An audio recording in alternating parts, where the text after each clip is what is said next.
Makanya kita perlu tahu dulu nih, peran dan tanggung jawab kita apa. Kemudian tadi ya kaitannya dengan sumber daya yang kita miliki, kapasitas kita apa, sehingga kita bisa, apa namanya, fokus pada tujuan. Produktif itu tujuan kita apa sih kalau berdasarkan peran sama tanggung jawab kita. Misalnya nih Mas Yudi ya, kayak ibu rumah tangga yang bekerja gitu, dan ibu rumah tangga yang tidak bekerja tuh kan beda ya, Mhm. maksudnya definisinya pasti beda ya, punya peran dan tanggung jawabnya masing-masing gitu. Nah, itu yang kemudian nanti akhirnya batas-batas itu, sifatnya akan sangat personal di setiap orang gitu.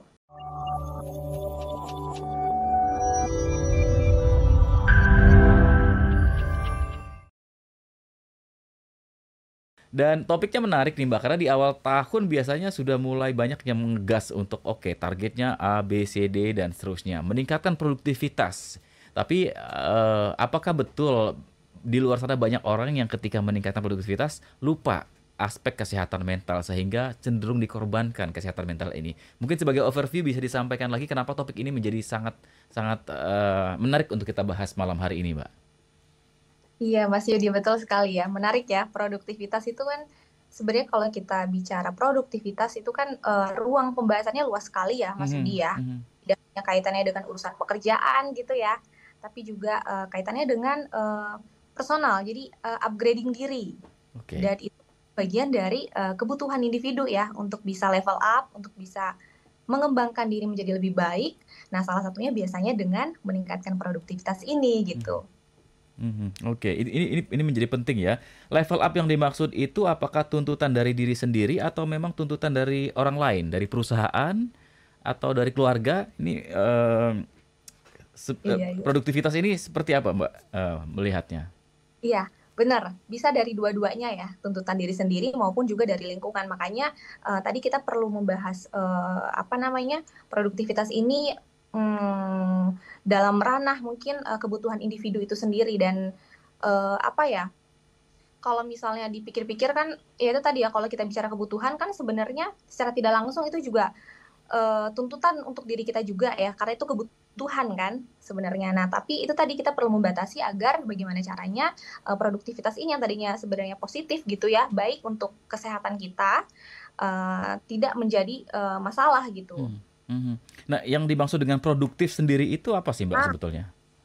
produktif ini kan sebenarnya kemampuan individu untuk bisa menghasilkan sesuatu Mhm, berdasarkan resources atau apa namanya sumber daya yang dia punya ya. Sumber dayanya tuh bisa pikiran, bisa waktu, tenaga gitu, ataupun juga kapasitas dia sebagai individu individu itu sendiri.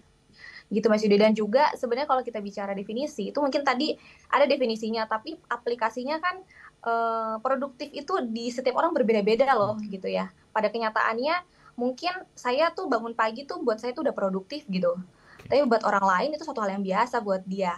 Nah, itu juga apa namanya? Mungkin dari segi aplikasinya ternyata kita perlu telaah secara personal gitu. Mhm, Produktif oke. buat kita gitu. Oke, tapi dalam konteks produktivitas dan kesehatan mental biasanya kan yang selalu kaitannya dengan produktivitas di tempat kerja karena tuntutannya datang dari luar nih, Mbak. Dan yang namanya target-target pekerjaan dari perusahaan itu kan setiap tahun nggak ada yang turun, Mbak. Selalu naik. Jadi kalau kita bicara produktivitas, kayaknya asumsinya tuh sudah, wah angkanya naik nih tahun ini harus bagaimana lagi bisa mencapainya, bagaimana strateginya bisa achieve gitu. Ini benar nggak sih, Mbak, pandangan seperti ini? Ya, oke, tadi itu tadi ya balik lagi kebutuhan kita personal aja kan kita butuh upgrading terus ya. Iya. Jadi sebenarnya nggak ada salahnya kita setiap hari harus refleksi, evaluasi gitu kan agar bisa tetap upgrade. Cuman tadi kita perlu membatasi, perlu tahu, perlu lebih aware apakah aktivitas-aktivitas yang kita lakukan itu betul-betul bikin kita lebih upgrade atau malah sebenarnya enggak gitu. Oke. Membatasinya seperti apa, Mbak Nah, Jabah? itu yang nanti akan kita bahas ya, Mas Mhm, Yudi. Nah, makanya kita perlu tahu dulu nih peran dan tanggung jawab kita apa.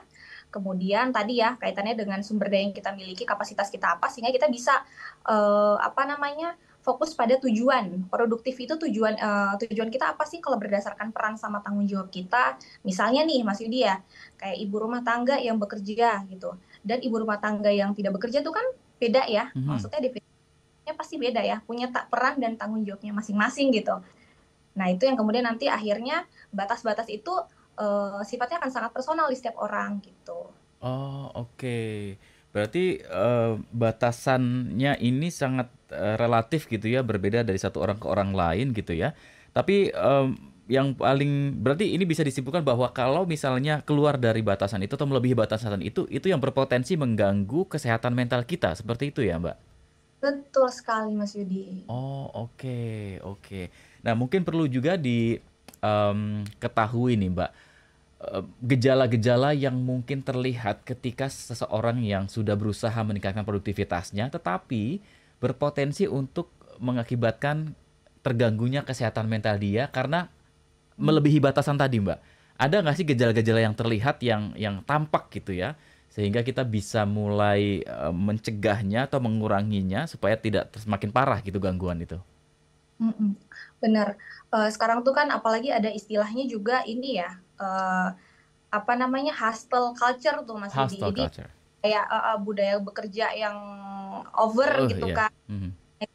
Itu salah satu hal yang perlu kita waspadai bahwa, oh ternyata nilai-nilai orang lain tuh bisa berpengaruh ke kita ya. Kita jadi bisa melihat itu suatu hal yang harus kita achieve gitu, harus kita capai juga ternyata. Padahal kan kalau berkaca dengan diri sendiri kan tentu berbeda, bisa jadi kapasitas kita punya kapasitas yang berbeda dengan orang lain nih gitu. Mmm. Nah, sehingga kalau kita bicara soal gejala tadi ya, udah overwork tuh biasanya, gitu. Misalnya, apa namanya, productivity-nya tuh udah mulai mengabaikan kebutuhan-kebutuhan dasar kita, kebutuhan fisik kita, istirahat, waktu istirahat kita berkurang, terus kemudian juga misalnya, konsumsi makanan sehat kita juga jadi, terabaikan karena saking kita mengejar si, produktivitas itu. Mhm. Terus kemudian, apa namanya, kita mulai mengabaikan hubungan kita dengan relasi orang terdekat gitu ya. Itu juga bisa, salah satu udah warning tuh. Sebenarnya kan dari fisik aja tuh udah warning ya Mas Yudi ya, kalau Mhm. kita udah mulai, tegang tuh leher kita atau kita udah mulai, pusing kepala, susah, tidurnya udah mulai nggak kejaga. Itu kan sebenarnya udah warning ya untuk diri kita sendiri, oh berarti ada yang berlebihan nih, Mmm. ada sesuatu kita, perlu antisipasi nih gitu. Nah apalagi kalau sudah sampai kaitannya dengan, sosial gitu, relasi itu, relasinya jadi terhambat. Nah itu perlu, betul-betul langsung ditindak ya. Mhm mhm, oke. Jadi itu symptoms-nya ya, gejala-gejala yang perlu diwaspadai begitu Mbak Jaba, overwork, kemudian lelah secara fisik. Tapi orang yang merasakannya itu apakah menyadari gejala-gejala itu? Kadang-kadang kalau kita memang, apa ya, ya tadi bekerja, hustle culture tadi gitu ya, kadang-kadang nggak dirasa tuh capek, ngantuk. Mungkin baru ada rasa ketika ada komplain dari pasangannya misalnya ya, pulang terlalu lama atau terlalu sering lembur misalnya dan ada orang yang mengingatkan, tapi diri sendiri biasanya akan menyadari atau memang, nggak sadar sih, trennya gitu Mbak biasanya? Kalau sudah berlarut-larut, itu biasanya kan orang tuh, me-repress ya, apa ya, mengabaikan ya. Karena misalnya punya target apalagi terkait pekerjaan gitu ya, Mas Yudi itu kan tanggung jawab ya mungkin ya. Jadi Mhm. akhirnya orang sebenarnya dia sadar kan kalau fisik kan kita rasa ya. Oh, oke. Kalau ngomongin soal fisik itu kan sesuatu yang bisa kita rasakan sebenarnya kayak pusing, tegang, susah tidur atau bahkan, sulit makan gitu, nggak ada nafsu makan. Itu kan hal-hal yang bisa kita sadari, bahkan tanpa kita sadari itu kita tahu gitu. Cuman biasanya kita mengabaikan itu. Oke. Jadi sebetulnya dengarlah diri kita ya, tubuh kita ya Mbak Jaba ya?